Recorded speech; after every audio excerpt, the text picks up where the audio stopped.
You're watching Calf Kick Sports Podcast. What's going on, folks? Thanks for joining us. My name is Tim Wheaton with Calf Kick Sports, and today we have joining us a Muay Thai phenom. How you doing today, Jackie Buntan? I'm doing fantastic. Thank you for having me. Oh, awesome stuff. Appreciate you being here. You're going to be fighting Amber Kitchen coming up on December 2nd at ONE on Prime Video 5. It's a revenge fight for you. You get to avenge a loss. Tell us how's training coming along, all that good stuff. Yeah, training's been going great. Per usual, been working hard, and I'm just eager to get back out there and put on a performance I'm happy about and proud about. Absolutely. And I think you two fought in 2017. You were supposed to fight, I think, in 2020 again. And now finally we're in the end of 2022 and you get a fighter again. How many more times are you guys going to be booked to fight? How many more times do you want to fight Amber? Yeah, I mean, it's like you said, it's been a long time coming. The first time 2017 as amateurs, second time supposed to be 2020, but COVID, of course, happened. And yeah, it's kind of crazy. It comes full circle. We get to meet each other again on the one stage. It's really cool, actually. Yeah, no, now you're fighting on a major stage, fighting on Amazon Prime Video. Does it feel like a bit of a revenge tour? Are you looking down? How many more fights do you want till you avenge the loss to Smilla Sundell next? I talked about it with Chatri, and whether if they wanted to give it to me right away, I'd take it. If they want to give me 2-3 more fights, have me work my way up, I'll do that as well. I'm fine with either one. After this fight, they want to give me a couple more, and that's fine with me, just because I see it all as experience, and getting that circle time, I guess you call it, that time in the cage, more experience fighting, that's the better I get. So it's a win for me. No, I think it was a good fight as well. Like, you won the first 2.5 rounds. I think one thing that we have in sports is we walk away with narratives. So like, you'll see a lot of people analyze it and be like, her length. I don't know if it was her length or just like suddenly, just out of nowhere, she became super aggressive, right? Like, for the first 2 rounds, she was getting countered and just hanging out.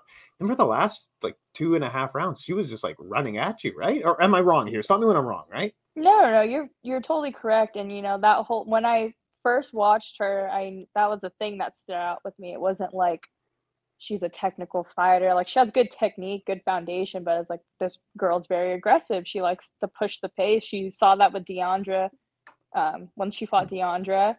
So we knew that taking that fight, we're like, okay, the main thing you need to know mentally, physically, is like, deal with this pressure, deal with this forward pressure she's going to give you. And my whole camp, I had my teammates mimicking that for me, dealing with that. I hated it, but that's how I got caught. I mean, I'm not 100% comfortable when that happens, but it allows your brain and your mental to think like, okay, you got this. Just weather this storm. Find your openings. Find your opportunities.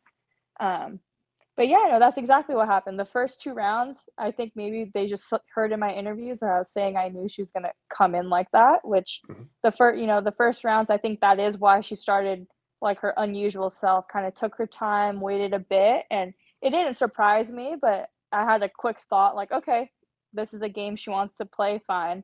And I think it wasn't until like, half of the second round, going into the third round, her corner was like, I don't know what they said, but pretty much like, do what you normally do, right? So that's when she started coming forward again. No, it was a great fight. It was one of my favorite fights this year as well. And like you said, you were, oh yeah, it was awesome to watch. And you were working with your training partners. Tell me a little bit more about, like, what does Brian Popejoy do different that other trainers aren't doing? Because clearly he is taking good and great fighters and really pushing them to the next level. There's something about that gym that's just working right now. Yeah, Brian deserves all the praise he gets, but I don't know.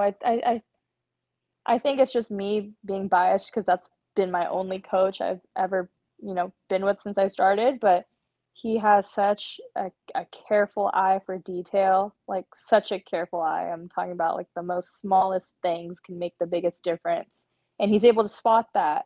And he does a lot of film study, and the thing is, like, he wants us to be well-rounded fighters in all aspects of the sport, of the art. What that comes with the boxing, kicking, kneeing, clinch, all that, elbows, close range, long range, everything.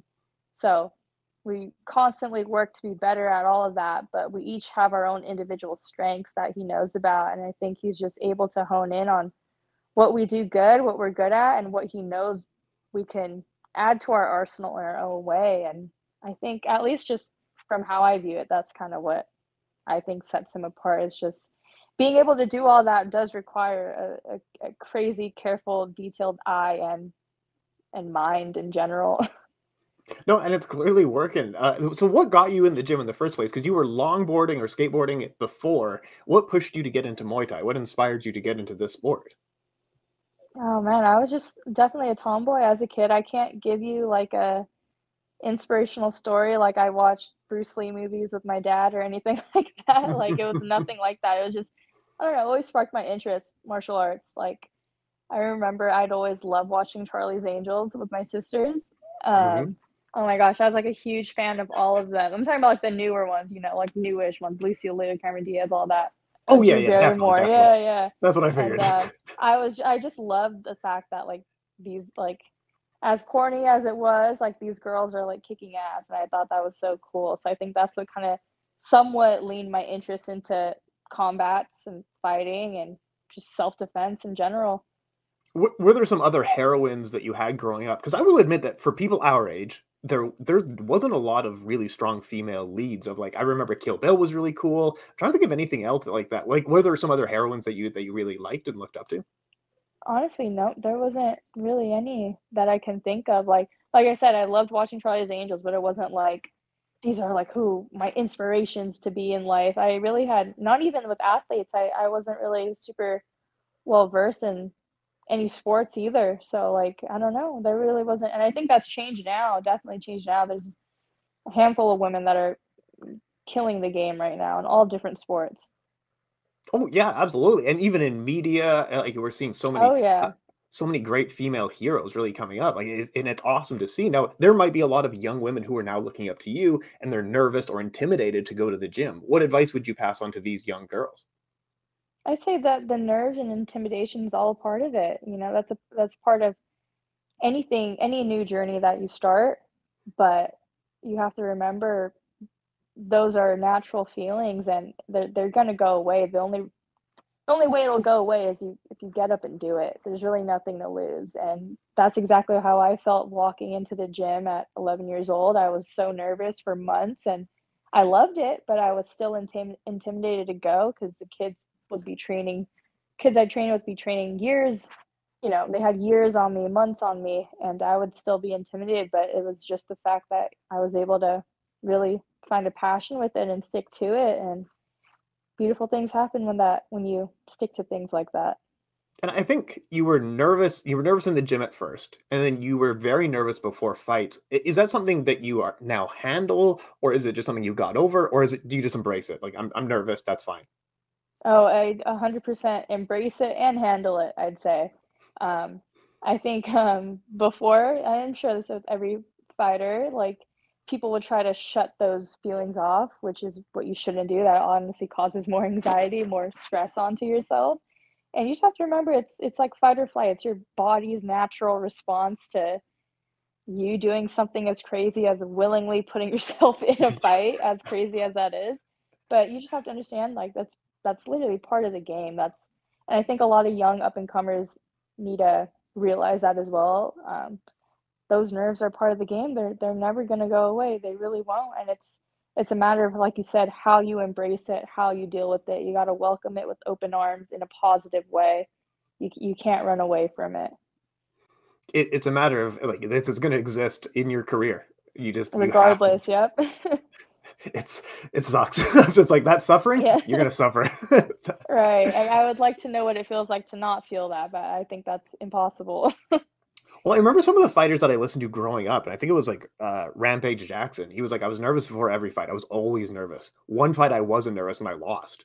And I knew something was wrong. Like you almost need that. Like you're a normal human being if you feel nervous, especially before a fist fight that's broadcast in front of millions of people. Like you should be Ag- nervous, right? Agreed. Like I can't remember the book, but I read some like sports psychology books, and yeah, the author stated that same thing you stated. One of the athletes said one of the matches he was about to perform and he wasn't nervous, and that just he was a little too relaxed, and you in outside eye you think that's perfect, that's what you want to be, super relaxed, and that's not the case. That means your body is not really responding to the present moment of what you're about to do. That's how I view it. And I agree. There were fights where I was still nervous, but I wasn't as nervous. I was like, this is whatever. This is what I normally do. And I didn't really feel much else but that. And in the fight, I was just not there. I was not present. I was just thinking of the next thing and the next thing versus what's happening right now. And the fights where I am nervous, I'm present. So it's funny how the mind works. Oh, it really is, and it feels like you wouldn't be focused, but for some reason, being nervous helps because your first two ONE championship fights were master classes. Like you put on those highlights of the crispy combinations that you were throwing out. How nervous were you for those matches? Because they were, like I said, they were brilliant. They were master classes. You were quite nervous before?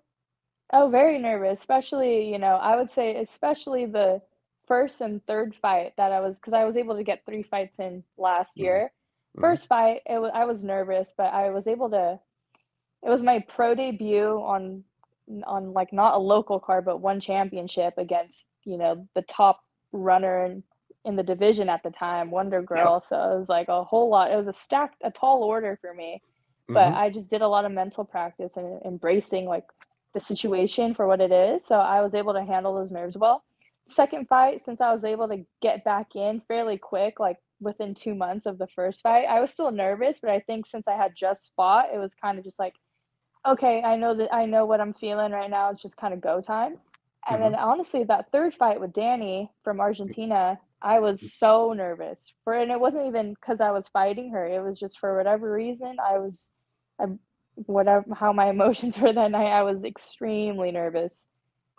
And it was a masterclass. It was a brilliant fight from your side, Yeah, right? that was a great fight for me. I had a lot of fun on that fight. So tell me when I'm wrong here. So this is the timeline that I'm thinking from the research I did. You had never been to the Philippines in your life until earlier this year. This is in July or June or whatever it was. Was that the first time that you had been to the old country, correct? Yeah, correct. That was like late June, definitely. Yeah. Gotcha, gotcha, gotcha. Okay, that's what I thought. So my wife is her family's from the Philippines, so we went back for the first time in a long time. It was the first time she'd been there in like 14 years. It was the first time I'd ever Wow. been there. What part did you visit? What'd you do? Tell us everything. So I would ONE championship flew me out there for 1 week to film ONE Warrior series. Oh, gotcha. So we flew into Manila, then drove to Baguio, which was like 4 hours away up in the mountains where Team Lakay is. Got to meet, Coach Mark, Joshua, um, Jay, like they're all super awesome, super nice. And Yeah. the altitude is no joke up there where their gym is. So I totally understand the pacing these guys fight at. It all makes sense. Like I'm not even the one training. I'm just, talking and I could feel the altitude on my chest. So I totally get where their gas tanks come from. And then I was there for 4 days up in Baguio. And then we went back down to Manila for the last 2 days where I got to quickly, I wish I had more time, but those were the only days I was able to do it, was to meet my family for the first time. And it wasn't even half of my family. I'm sure your wife's Filipino, huge family, right? Of course. Of So, course. yeah, I was able to meet a good deal of my dad's side. They're just outside of Manila, not too far. My mom's side spread apart all over, but they all drove to Manila to our hotel to meet us. So it was a quick trip. I told them next time I want to come back with my sisters, make it like a 2 week trip, just have time to enjoy myself. But the fact I get to go back and do it through Muay Thai and compete for the Filipino fans, and I think some of my family are able to get some tickets as well. It's really special. That it's a really cool thing that your professional career has been able to lead to that. How do you compare Jollibee to actual Filipino food? Oh, I mean, I don't think I'm the only Filipino who says this, but I love Jollibee. I Yeah. still eat it till this day. Give me That's funny. I was actually just talking to my boyfriend about it. I was like, I am craving Jollibee so bad. Some fried chicken, gravy, and rice. But no, there's definitely better Filipino food than Jollibee, but I still think Jollibee's still up there. Well, I think it's also like just like a taste of kind of childhood in a way. Like for me, 100%. I was introduced when I was like I was almost 30 for the first time I had Jollibee, so I'm like, oh, this is all right. But I think most other people are like you have, just like I grew up with this. Like I love this for some reason. The sweet spaghetti is delicious to me, you know? Yeah, no, it is like a childhood thing, like kind of like nostalgia, really. I still remember like, I'm sure every Asian household, your parents, usually your mom calls you like, "Hey, I'm on the way." Like my mom would always be like, "I got Jollibee, cook rice." We'd make rice and she'd come in with like a bucket of Jollibee. So it's definitely like a nostalgic thing for me that. Yeah, you hit it right on the head. That's absolutely awesome. Also, on the event that you're fighting on, getting back into fighting, you have some training partners. So, what is your official prediction for Janet Todd and Allycia Hellen Rodrigues? Oh, I'm super excited for that fight in general. I think obviously both amazing fighters, but of course my money is on Janet. Um, she's interim champion, and I 100% believe next week she's going to be the Muay Thai champion of the atomweight division. I mean, she works too freaking hard, and she's just constantly getting better, and it's because she wants to get better. She always wants to improve, whether it's a win or a lose. But yeah, no, my prediction, I don't know how, but I know she's gonna put on a hell of a performance like usual. And yeah, I'm excited. Absolutely. And what about you've worked with Superbon in the past? He's going to be fighting Chingiz Allazov at the same event. What do you think of the Superbon fight?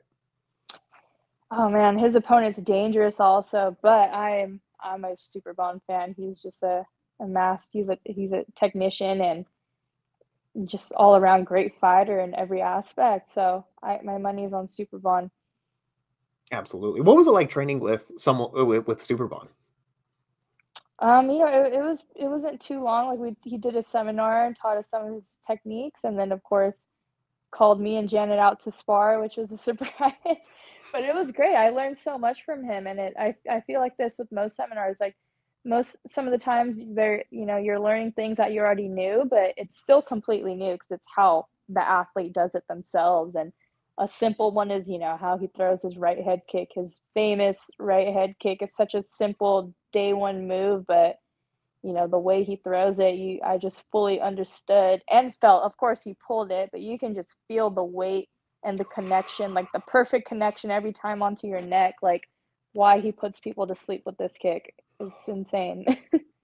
He's watching a master at work. I'm a massive fan of him. So for other people who may be starting out in kick sport, whether it be Muay Thai or kickboxing or even MMA, what advice would you give to these people? If you're starting in whatever combat sports, Muay Thai, MMA, kickboxing, I think you just got to realize whether you're a hobbyist or especially if you're trying to compete, I think you just got to realize things take time. Good things take time.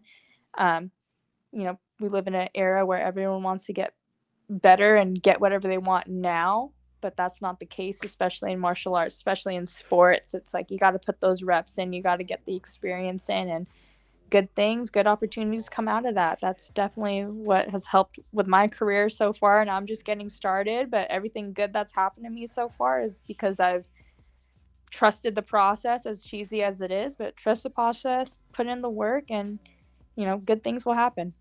Awesome stuff. Jackie, I hugely appreciate your time. Best of luck to your fighting on ONE on Prime Video 5. It's going to be on December 2nd, broadcast on Prime Video on prime time in the United States. Last word goes to you. Shout out any sponsors, anyone you need to shout out, anything good like that. Jackie, you get the last word here. Yeah, I mean, yeah, I leave super soon, so I just want to say first, thank you to my team at Boxing Works, my coach Brian Popejoy, my strength coach Nick Carson from Speed of Sport, my sponsors Infight Style, Elite Garden CBD, my agent. Thank you to all the fans for constantly supporting me, win or lose, especially after my loss. Thank you, but